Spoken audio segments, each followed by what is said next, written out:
தமிழர்களின் number 1 choice Tamil matrimony. வடமேற்கே பாகிஸ்தானுடன் பதற்றம் தற்போதுதான் தணிந்துள்ள நிலையில் வடகிழக்கே சீனாவின் உதவியுடன் வங்கதேசம் செயல்படுத்த உள்ளதாக கூறப்படும் ஒரு திட்டம் இந்தியாவுக்கு கவலை தருவதாக உள்ளது. சிக்கன் நெக் வடகிழக்கு மாநிலங்களையும் இந்தியாவின் பிரதான நிலைப்பகுதியையும் இணைக்கும் இடம்தான் இது. வரைபடத்தில் பார்ப்பதற்கு கோழியின் கழுத்து பகுதி போன்றே உள்ளதால் இது சிக்கன் நெக் எனப்படுகிறது. இந்தியாவின் பிரதான நிலப்பகுதியையும் வடகிழக்கு பகுதியையும் வெறும் 22 கிலோமீட்டர் தொலைவுள்ள பகுதிதான் இணைக்கிறது. இது பாதுகாப்பு ரீதியில் இந்தியாவுக்கு பலவீனமான ஒன்றாகவும் அமைந்துள்ளது. இதை பயன்படுத்தி சிக்கன் நெக் பகுதியிலிருந்து 20 கிலோமீட்டர் தொலைவில் விமான தளம் ஒன்றை சீனாவின் உதவியுடன் வங்கதேசம் அமைக்கப் போவதாகவும் தகவல்கள் கசிகின்றன.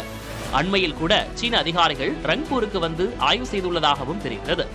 வடகிழக்கில் இந்தியாவுக்கு சீனா வைக்கும் மேலும் ஒரு செக்காகவும் இந்த திட்டம் பார்க்கப்படுகிறது.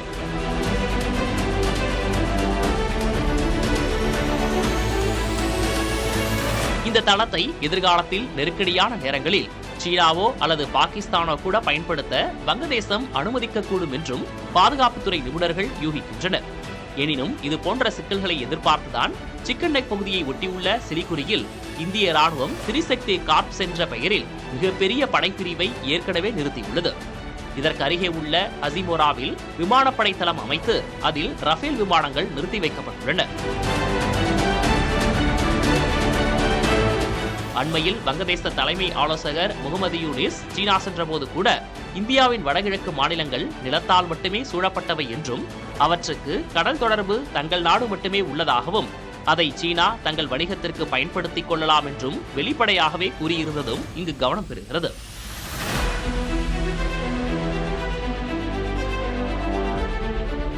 அண்டை நாடுகளுடனான உறவுகள் சீர்கெட்டு வரும் நிலையில் அவற்றின் இது போன்ற நகர்வுகளை இந்தியாவும் உன்னிப்பாக கவனித்து வருகிறது. புதிய தலைமுறைக்காக சேஷகிரி. தமிழர்களின் நம்பர் 1 சாய்ஸ் தமிழ் மேட்ரிமோனி.